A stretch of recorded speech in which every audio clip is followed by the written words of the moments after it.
Bonjour à tous, bienvenue dans cette vidéo dans laquelle vous allez apprendre à faire ceci. D'ailleurs, n'hésitez pas à liker et à vous abonner si ce n'est pas encore fait. On passe tout de suite à la pratique, c'est parti. Vous aurez besoin d'un long papier craft parce que pour faire la symétrie c'est important. Mais surtout, avant cela, nous devons calculer le rayon. Donc c'est tour de taille plus 2 cm d'aisance divisé par 2 fois pi, sachant que pi correspond à 3,14. Donc je vous donne mon exemple. 76 plus 2 cm d'aisance divisé par 6,28, c'est-à-dire 2 fois pi. Ce qui me donne 12,42. Vous utilisez votre calculatrice bien sûr. Ensuite j'aurai besoin de deux longueurs. Longueur 1, 70 cm. Donc c'est la petite longueur, et longueur 2, 90 cm. Donc il faut avoir une bonne largeur de tissu pour cela. Ensuite vous allez faire votre ceinture. Pour ma part c'est 76 plus 2 cm d'aisance plus 3 cm. Ça veut dire 1,5 x 2 qui me donne 3 cm. Ici j'ai 4 cm de largeur de ceinture que je vais doubler pour pouvoir faire le pli. En tout, on a 8 cm de largeur. Un centimètre et demi de valeur de couture, 1 cm sur ces deux parties-là. Ensuite, nous allons plier donc la ceinture pour avoir notre largeur de 4 cm. On passe donc au papier craft. Vous tracez d'abord votre résultat, le rayon, de cette façon.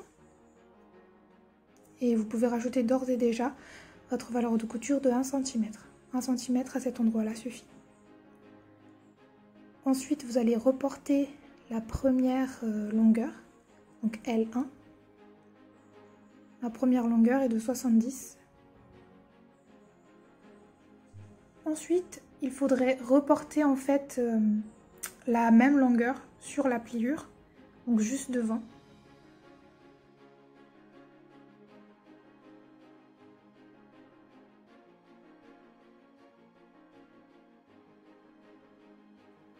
Et il faudrait reporter en fait 70 sur toute la partie basse de la jupe.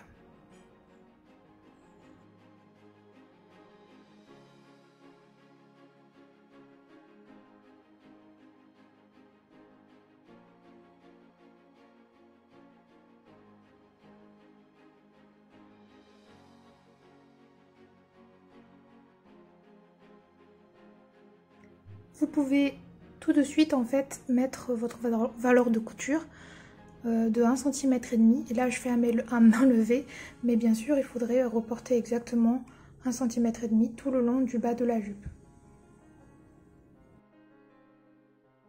Je passe maintenant à la deuxième partie de la jupe. Je commence pas au niveau de la valeur couture, mais au niveau de la jupe en elle-même.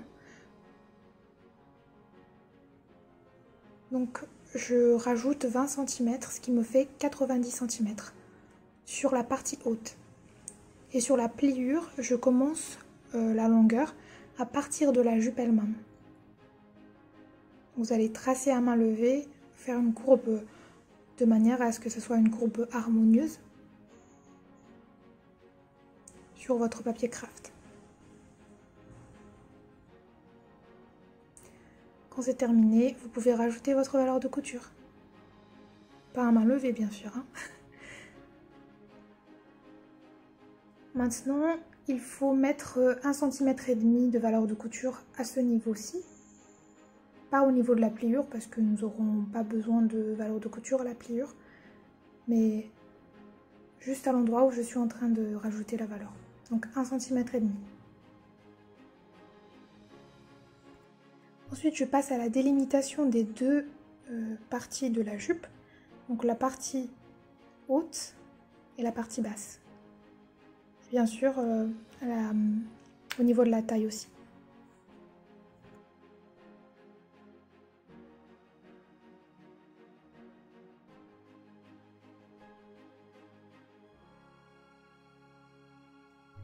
Ensuite, vous pouvez marquer sur le patron, couper 2 fois dans un pli de tissu.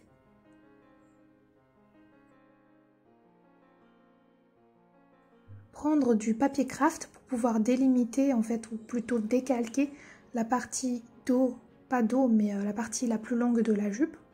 Parce que de toute façon, la partie longue sera vue sur le devant aussi. Ça sera plus pratique en fait par la suite au niveau de la coupe.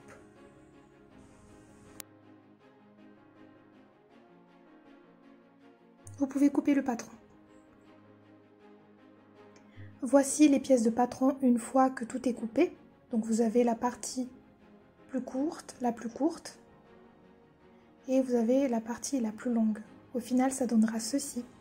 Ça sera dans la pliure, donc ça formera une seule pièce. Et pour la ceinture, il faudrait en fait juste la moitié. Vous allez aussi couper dans le pli. Ça sera plus pratique au niveau de la coupe. Donc je prends une miniature aussi de tissu. Et il faudrait mettre lisière contre lisière. En fait, la lisière se trouve au niveau de la longueur. Et la lèse se trouve au niveau de la largeur. Donc il faudrait épingler seulement une petite partie du tissu. Et il faudrait épingler que la partie haute de la jupe. Enfin, la partie haute. La partie la plus petite. Donc endroit contre endroit. Et vous soulevez une partie du tissu, donc la partie haute du tissu seulement, sera à couper pour la première étape de la coupe. Parce que si vous coupez les 2 épaisseurs de tissu en même temps, nous allons avoir en fait une simple jupe cercle. Alors que ce que l'on veut, c'est une jupe asymétrique. Donc une partie du tissu coupé avec la partie un peu plus courte. On profite aussi pour couper au niveau de la taille.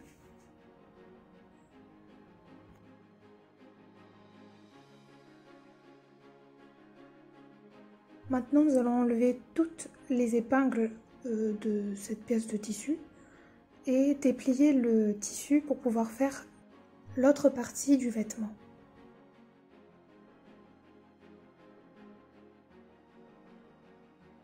J'ai délimité le haut, j'ai tracé le haut avec un stylo effaçable à la chaleur pour pouvoir couper le vêtement, la pièce par la suite, de manière à avoir la pièce initiale à partir du patron. Enfin, je pense que vous avez compris ce que je suis en train de dire. Donc on place la deuxième partie du patron de cette façon. Ne vous inquiétez pas pour le surplus de tissu juste en dessous. De toute façon, ça va être recoupé. Donc vous épinglez donc, de cette façon tout le pourtour. Et maintenant, on peut couper.